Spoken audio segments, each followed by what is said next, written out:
tumepiga hatua kubwa sana. Tumepiga hatua kubwa kwa sababu kwanza hata ukiangalia mwitikio, lakini kikubwa zaidi ni vile ambavyo kwa mwaka huu kikao chetu kimewahusisha maafisa tawala wa kila mkoa, ambao wao sasa kule ndio wanaosimamia maafisa utamaduni na ndio wanaosimamia maafisa michezo. Lakini pia kuna wakurugenzi wa kila halmashauri wa kila jiji nao wamefika kwenye kikao hiki.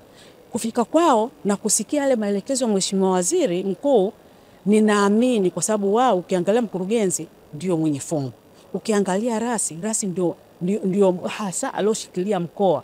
Kwa hiyo yeye ili kulinda sio kulinda cheo chake, ili kuhakikisha maadili katika mkoa ule yanaenda, maana yeye ndio atakayeulizwa.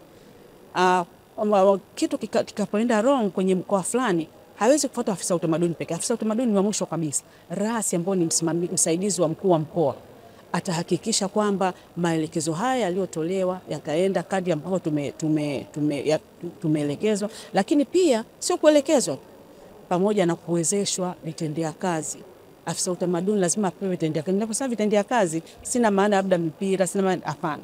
Vitendea kazi ni maana waweke kwenye bajeti, wawe na bajeti toshelevu kulingana na mazingira waliokuwa nayo, ili waweze kutekeleza au kuibua vipaji katika halmashauri zao, katika mikoa yao na katika maeneo yao kwa ujumla. Tumeweza kujadiliana mambo mbalimbali. Yako maelekezo ya viongozi ambao wameyatoa kwa maana ya kama viongozi wa maeneo haya. Kwa hiyo kwa ujumla wake niseme kwamba kikao hiki kinatija, kwa sababu wakitoka hapa watakuwa wamepata uzoefu wa watu kutoka maeneo tofauti tofauti. Wamekutana hapa, wameshare experience, lakini pia changamoto za eneo moja na jingine inaweza kufanana au zikatofautiana. Na mwingine anatatuaje hizo changamoto, wanaweza kujadiliana.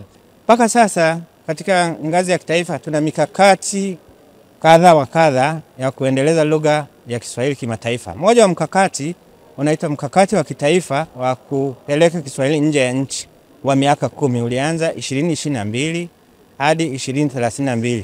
Katika mkataba huo, moja ya eneo muhimu ni ya kuipa nafasi lugha ya Kiswahili ni kuipeleka Kiswahili nje ya nchi kwa namna ya kufungua vituo vya kufundisha Kiswahili kwa wageni katika balozi za Tanzania nje ya nchi, lakini kupeleka wataalamu wa lugha ya Kiswahili. Hao wanaweza kuwa wataalamu wa ukalimani na tafsiri, waende katika mikutano ya kimataifa kama mkutano wa Umoja wa Afrika, mikutano ya SADC na mikutano mbalimbali ya kimataifa. Kwa hiyo kwa njia hiyo tunaipeleka Kiswahili nje ya nchi.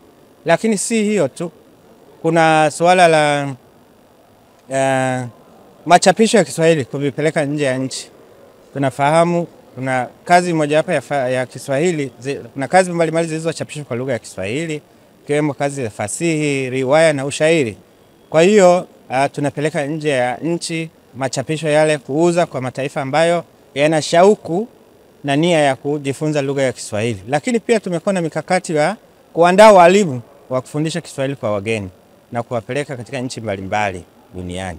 Kikao kazi hiki hakijajumuisha tu mafundo na mazingativu, lakini kimejumuisha shughuli mbalimbali ikiwemo kujifunza mambo kadha wa kadha kwa vitendo. Washiriki hawa walioshiriki kikao kazi hiki watapata fursa ya kutembelea miradi ya maendeleo ikiwemo uwanja wa Benjamin Mkapa, viwanja vya Gymkhana ambavyo vinafanana hadhi na viwanja ambavyo vinaweza kujengwa katika maeneo mbalimbali ya ngazi ya jamii. Lakini watatembelea makumbusho ya taifa na watatembelea kituo cha urithi wa ukombozi wa bara la Afrika, kituo kilichosheheni rasilimali zinazoonyesha nafasi ya Tanzania katika kulikomboa bara la Afrika, hususan nchi za kusini mwa Afrika.